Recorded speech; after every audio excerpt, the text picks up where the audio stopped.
I've been sharing with you about Unitarians and Universalists, and Unitarian Universalists who've made a difference.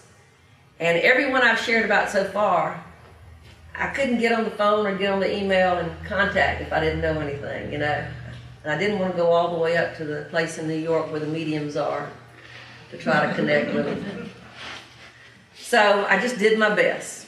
But with Bill Schulz, if there was something missing, I could contact him. That was pretty great. So I really enjoyed being able to work on this message and be able to be in contact with him about some things as I did it, as I prepared it. Bill Schulz, some of you may know, was our president of UUA. He also, for 12 years, was the director of Amnesty International USA. He also, for several years, was the president of our service committee, Unitarian Universalist Service Committee, which we all, you know, in the fall we have our guest at your table, and we always make sure that we support that. He is now working at the Carr Center at Harvard Kennedy School, the Carr Center for Human Rights Policy. He also is an adjunct professor at Meadville Lombard, my theological school that I went to. He was not there when I was there, but he teaches preaching when he goes there. And when I went to take some other courses a while back, when I free because I could, because I was an alum, he was there teaching those students during that time. Now, I didn't find a whole lot about him when he was younger, a lot of pictures and things that I could use, and that's one reason I was glad that I could contact him. This is where this church, his childhood church, though. I was able to find that on the internet. He was born in 1949, so he's a year older than me. And this is where he went to church. Now, sometimes we claim people as Unitarians and Universalists just because they travel through a little bit or say they like us. But he was born into it. He was born into these. He's what they call a cradle Unitarian, a cradle Unitarian, because this is where he went. First Unitarian of Pittsburgh. Actually, he's a third generation UU. Goes on back. His dad and his granddads were Unitarians. His dad was also called William Schulz Sr. He's actually a junior. His mom was a Methodist, but she converted to Unitarianism, so she was Unitarian as well. And they went to this church there in Pittsburgh when he was a child. I couldn't find a childhood picture, so I asked him to send me one. He said, I don't have any digital pictures of me. I said, well, Bill, if you or your wife has a smartphone, you can take a picture of a picture and send it to me. So that's what he did. And here he is. Isn't that cute? So he shared this picture of me that was taken when he was just 3 years old. He said he was practicing even then to be an executive, which he was for most of his life, way back then. Now, he has shared that he was in this church at an early age, and that there were some seeds planted way back then even for the possibility of him one day becoming a minister, a Unitarian minister, or now a Unitarian Universalist minister. He shares that his minister was Reverend Irving Murray, and he can remember him in that pulpit. On the way home, he said that his parents would be in the car. He was the only child, and his mother was so excited about Reverend Irving Murray, and she would say something like, "Isn't Mr. Murray wise?"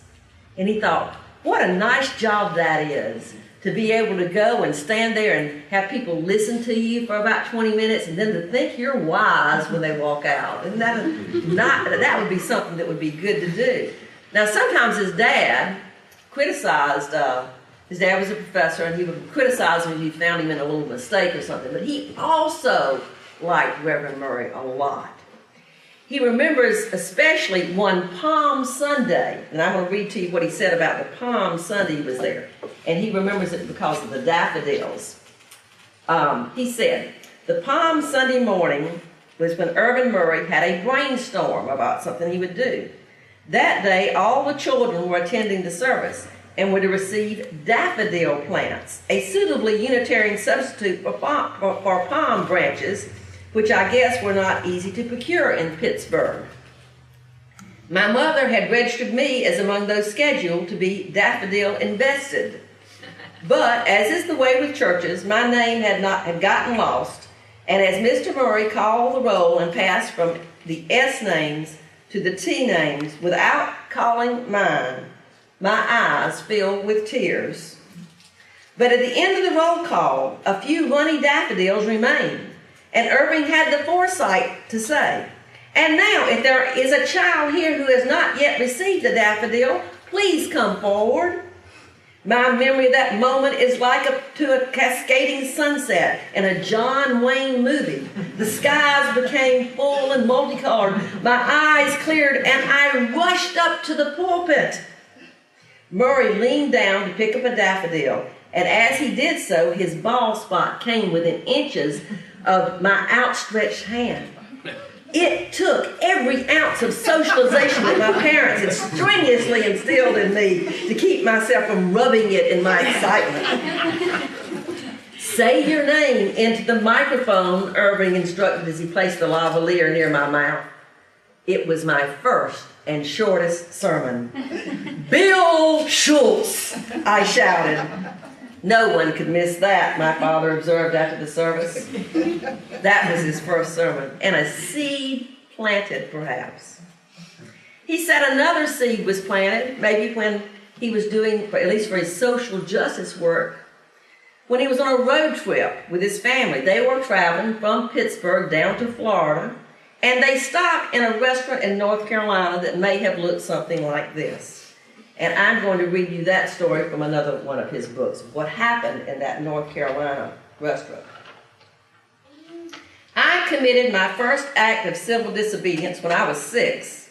I didn't intend to break any laws or social mores, so it doesn't count as an act of conscience, but its consequences were significant for me. It was the summer of 1956. My parents and I were driving to Florida from our home in Pittsburgh. We had just crossed into North Carolina and stopped somewhere for lunch.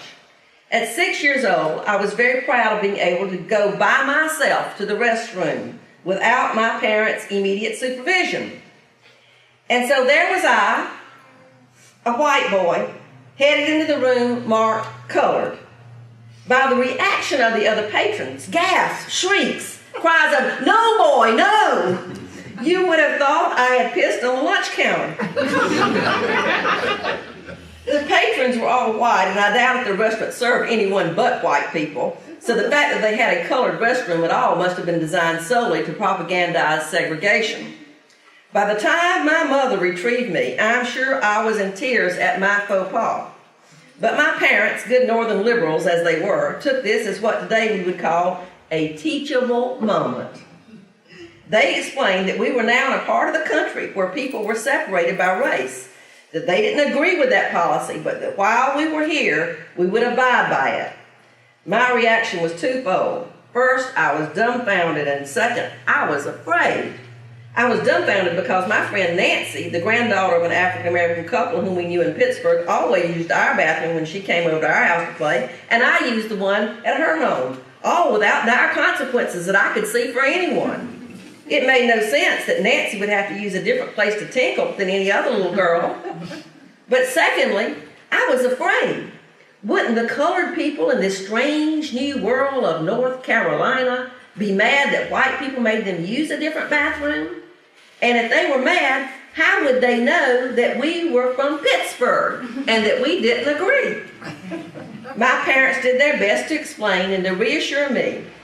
Then my father, a law professor, perhaps thinking of the Montgomery bus boycotts that had begun 6 months earlier, said something that in retrospect has resonated throughout my life. This is what he said: "Bill, it won't always be this way.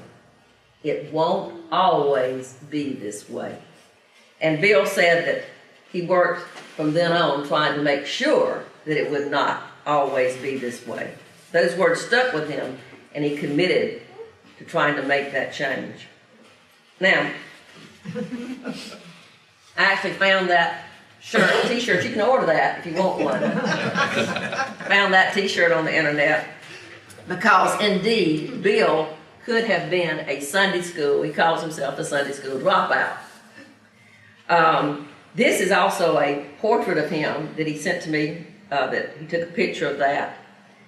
And he said that the reason he became a Sunday school dropout, he just didn't find it very interesting. He said that he went to school 5 days a week, and he wanted something different on Sundays. But being the good humanist congregation that this one was becoming more and more of, they were trying so hard to make sure that they had a good humanist Sunday school that the Sunday school kind of turned into just more school. And he said after they took a field trip to some place that he'd been taken before when, in school and everything, he thought, well, this is just more school. Why should I come to school on Sunday? It's more of the same. So he dropped out. And his parents supported him in that. In fact, they didn't go much after that for a long while. They just did other things on Sundays. So even though he became our president, and we look up to him as our president of UUA and do many other things, he was a Sunday school dropout. And let that, I guess, be a little warning to us about what we may and may not do in our Sunday schools. It doesn't need to feel just like school. They do that 5 days a week. So he considered, though, even though he had these seeds planted to become a minister early on, he did consider other possibilities for careers. First of all, he thought he might want to be what was then called the garbage man. That's what they called it back then, the garbage man. He would love to hear when they would come through. He said he lived in a white neighborhood in Pittsburgh. It was a segregated neighborhood. And all the garbage men that come through that were African American, they would come and they would bang and they would say, "Garbage man coming, garbage man coming." And he thought they were doing that. Of course, he thought, well, they're doing that so if people don't have their garbage out, they can hurry up and get their garbage out. But no, he said he later found out they were doing that as sort of a warning, like, I'm the garbage man, that don't worry about me coming into your backyard. I'm fixing to come and get your garbage. I'm the garbage man. Kind of as letting folks know who they were and why they were there.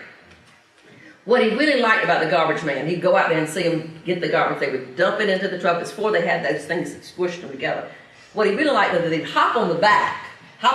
Yeah, some of y'all are old enough to remember that. Hop on the back, and then they'd motion to the driver to move on. And he thought, oh, wouldn't that be grand to be a garbage man, be able to hop on the back of the truck and say, move on. So that was his first career consideration. His second one he thought he would like to be, he was a Pirates fan, Pittsburgh Pirates, and he thought he would love to be the voice of the Pirates. Now, at that time, the voice of the Pirates, the sports announcer, was Bob Prince, and Bob Prince wore these real loud jackets and stuff, and he said he really didn't want to be like Bob, but he wanted to be able to announce the plays and stuff, so he would practice. And his mother, now he was an only child, his mother would type it up. As he read it out, she would type it up for him. Type up his announcements for him. So that was his second thing he thought he might want to be. And then John Kennedy was elected. And he became so enamored with that, and with the idea of this politician, John Kennedy, that he thought, maybe I should be a politician. That's what I could be. I could be a politician and try to help the world be a better place. Another politician that meant a lot to him was Joe Clark. Now, Joe Clark was actually the mayor for a while of Philadelphia and was a Philadelphia fan, but he forgave him for that, not being a Pittsburgh Pirate fan. But he liked Joe Clark, and Joe Clark became a senator. Bill Schulz's family had someone that knew him and was able to get him into the office, into the senator's office.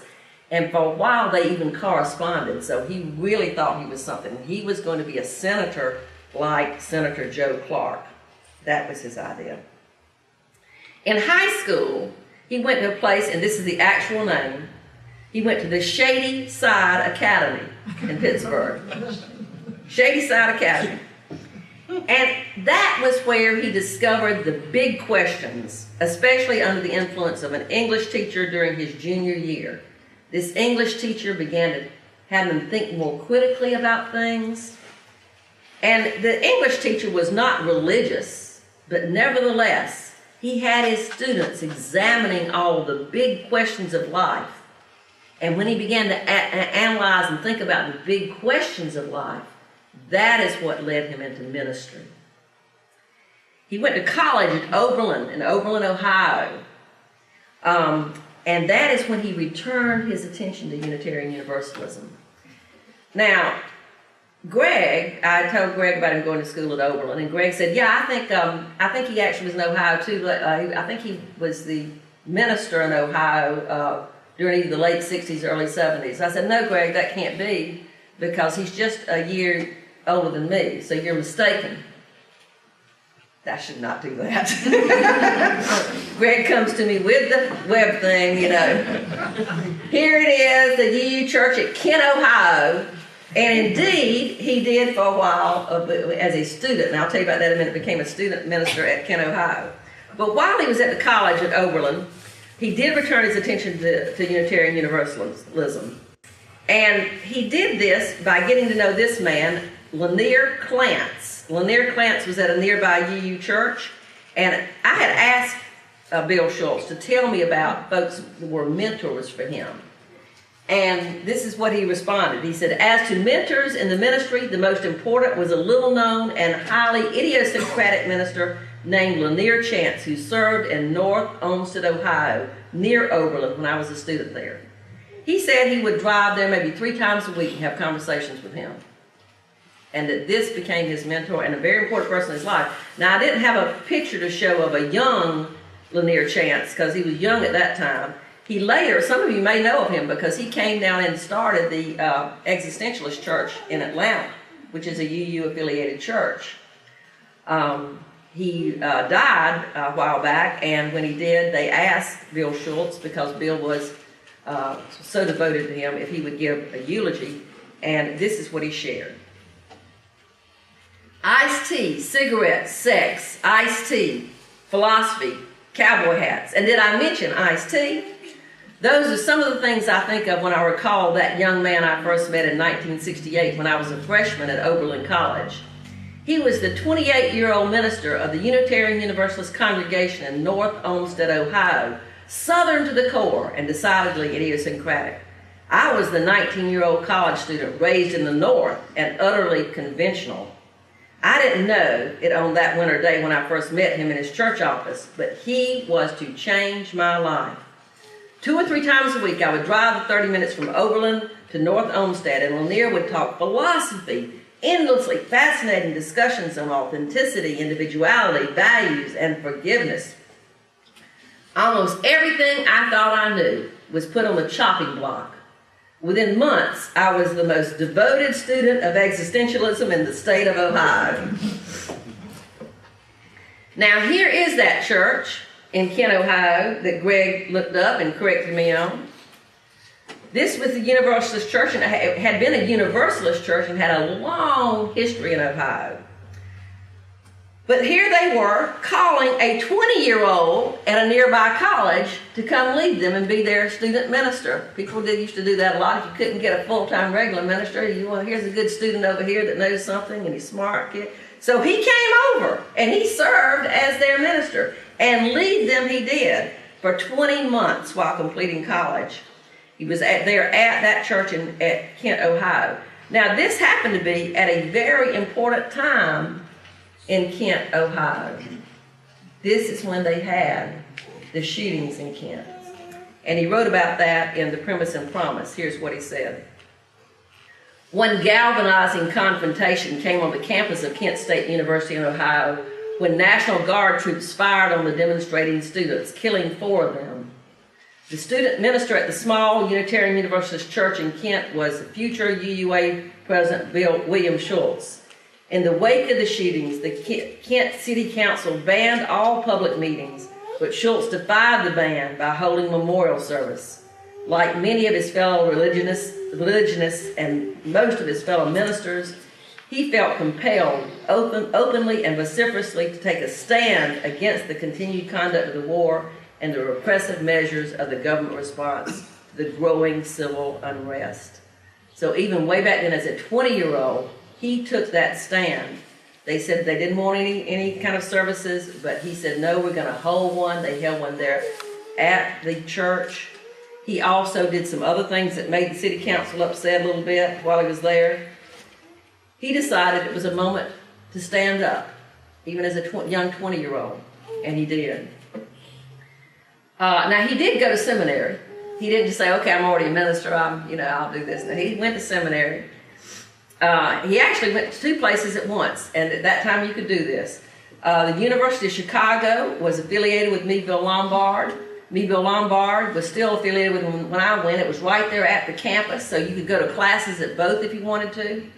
He did that, and he graduated this was after he graduated Phi Beta Kappa from Oberlin, by the way. So it was in Chicago. He studied at both of these places. He got a Master's of Philosophy in 1974 from the University of Chicago. He got a Master's of Theology in 1973 from Mebille Lombard, and a Doctor of Ministry in 1975. And of course, during this time, he would serve churches again as a student minister, as many folks did that lived in that area and were preparing for ministry. He didn't stay in parish ministry long, though, because he was grabbed up. I mean, he's a sharp guy doing some good stuff. He was grabbed up by our association in 1978. And he served our association for 15 years. This picture you see is a picture of 25 Beacon Street, which was the headquarters at that time and was up until a few years ago for our association. Served them for 15 years. The last 8 of those, he was our president. He was elected as the UUA president. So I looked up to see just what were some of the things that happened when Bill Schulz was president. And here are a few of those things. In 1986, Schulz turned the Unitarian Universalist World newspaper into the UU World magazine in order to reach more people. That's the ones, if you're a member, you get that magazine. In 1987, Schulz led a delegation to Transylvania, the region in the formerly communist Romania, where Unitarian communities had flourished since the 16th century. Partnerships between North American and Transylvanian congregations were revived then, and the Partner Church Council is formed that year in 1987. In 1989, the Welcoming Congregation program is introduced, helping congregations genuinely embrace gay, lesbian, bisexual, and transgender people. A majority of congregations have now completed that program. Of course, we are a welcoming congregation as well. In 1991, Schulz led the first visit by a U.S. member of Congress to post-revolutionary Romania. So he was familiar with that area. He led that delegation. The delegation was instrumental in the subsequent improvement in the rights of religious and ethnic minorities in Romania. In 1992, the General Assembly commits the UUA to becoming racially and culturally diverse. Anti-racism training is incorporated into governance, staff, and ministries training. So this was sort of a beginning to push for what we're still pushing for in those areas. In 1993, they completed the work on Singing the Living Tradition, which is the UUA's gender-inclusive hymnal. That's the gray one that we use in here most of the time, and there's a picture of it down there. So those are some of the things that happened while Bill Schulz was president of the UUA. Now, after his 2 terms, you can serve as many as 2 terms as president. That's the way it was at that time. He did a few other things, consulting and doing some things, but he was then asked to be a part of Amnesty International. 1994, that was his next big mission. He took on that, Amnesty International USA, and here is a quote from one of his online biographies about that. From the refugee camps of Darfur, Sudan, to the poorest villages in India, from the prison cells of Monrovia, Liberia, to the business suites of Hong Kong, to Louisiana's death row, Dr. William F. Schulz has traveled the globe in pursuit of a world free from human rights violations. As Executive Director of Amnesty International USA from 1994 to 2006, Dr. Schulz headed the American section of the world's oldest and largest international human rights organization. After he completed that, he wrote a book about it. It's called What Torture Taught Me, because he saw a lot of that all over the world, and other reflections on justice and theology. But not all of his opportunities were heavy while he was with Amnesty International. Here's one that was not. He was delightfully humbled by none other than Lauren Bacall at a swanky New York dinner party. This is how he remembers that encounter. She came up to him and she said, "Darling," she said in that unmistakable accent, Aren't you that dear little human rights man? Yes, Miss McCall, I suppose I am. Well, may I sit with you at dinner? Me swooning, why, yes, Miss McCall, I'd be delighted. You see, darling, I don't know an effing soul here. You notice I didn't say the word from the pulpit. But he wrote it, and I don't doubt that she said it. The only words I'll say that are kind of bad from up here are damn and hell, because they're in the Bible.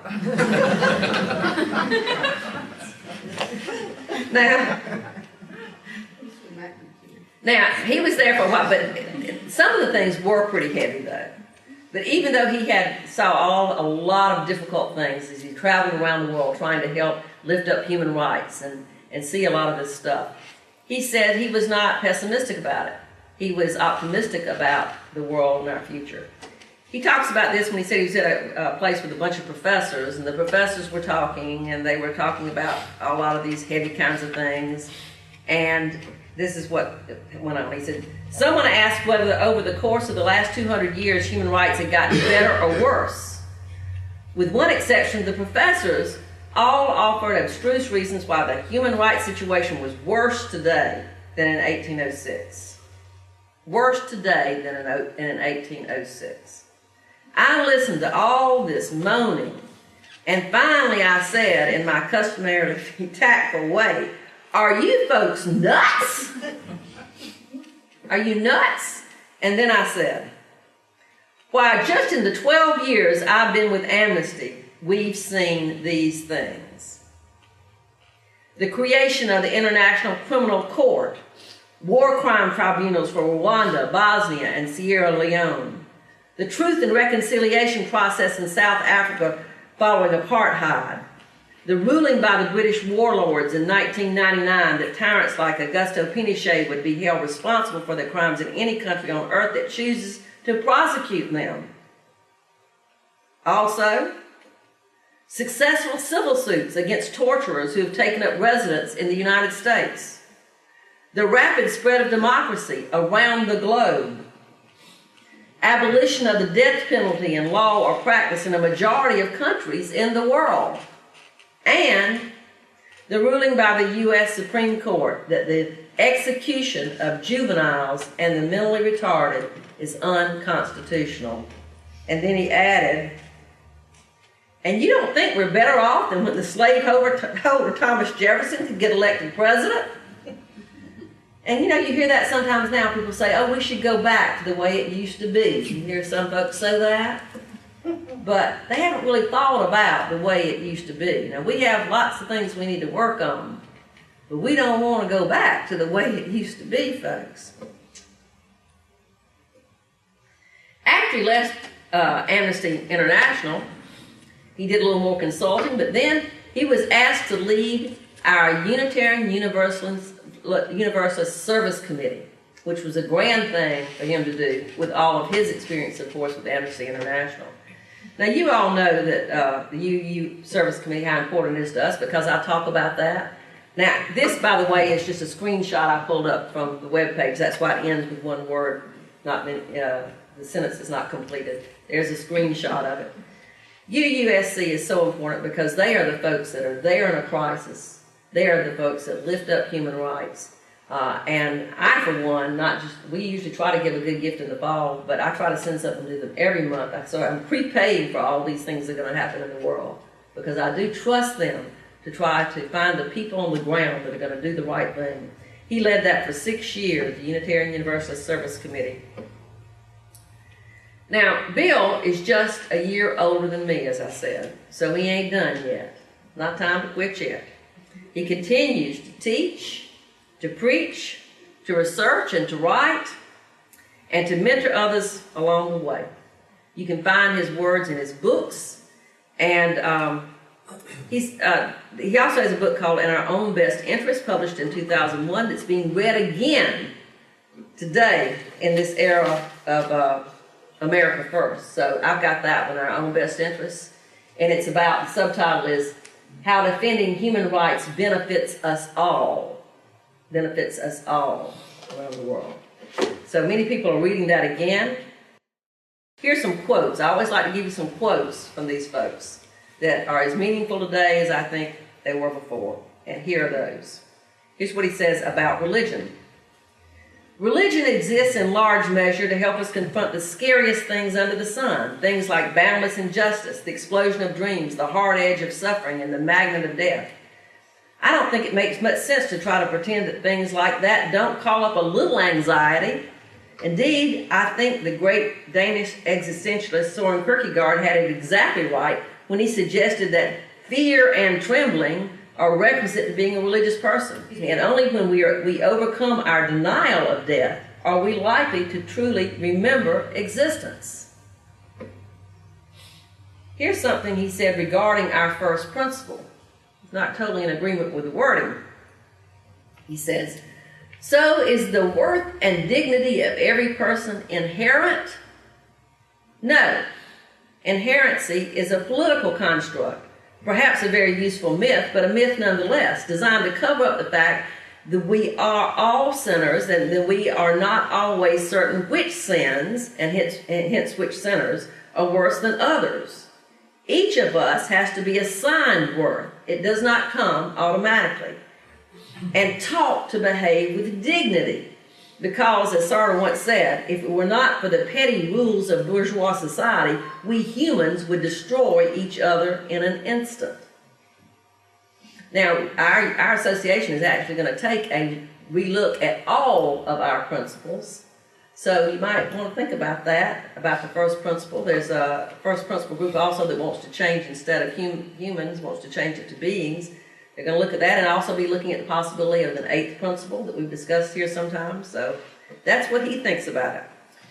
Regarding corporate worship, which is what we're doing here, instead of just going out under the tree and sitting and worshiping yourself, some people, I don't need to come to church, just go sit out under the tree. That's good too, but he says, "The holy, those things which matter most in life, does not show all its colors in solitude and silence.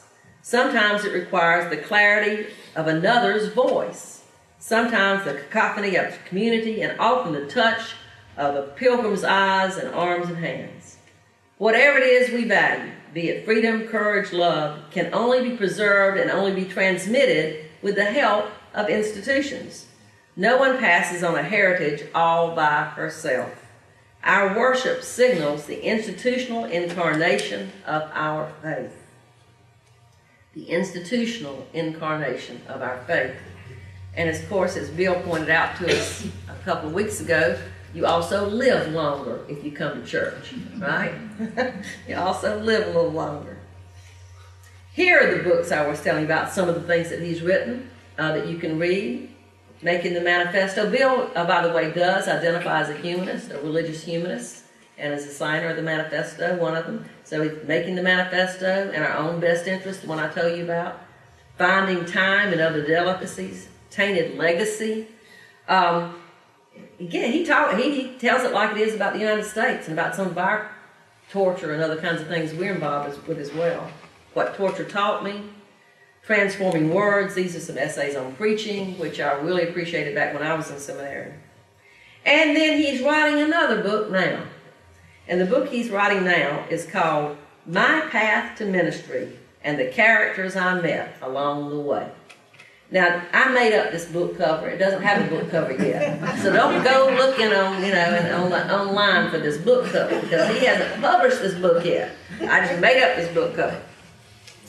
But he sent the first part out to me, and it is very intriguing reading, as you can see from when I read some other things. He's a very good writer. It's entertaining. It helps you understand his background and where he comes from, and you will enjoy it. It will be a wonderful book.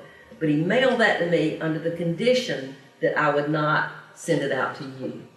So I will respect that, and you have to wait and buy the book. Okay? You have to wait and buy the book. Well, now that you know a little bit more about the Reverend Dr. Bill Schulz, the way I'd like to end this is by asking you to again share this reading aloud. And I think now that you know him, it'll have even more meaning to you. Let's share this together. This is the mission of our faith, to teach the fragile art of hospitality, to revere both the critical mind and the generous heart, to prove that diversity need not mean divisiveness, and to witness to all that we must hold the whole world in our hands. May it be so.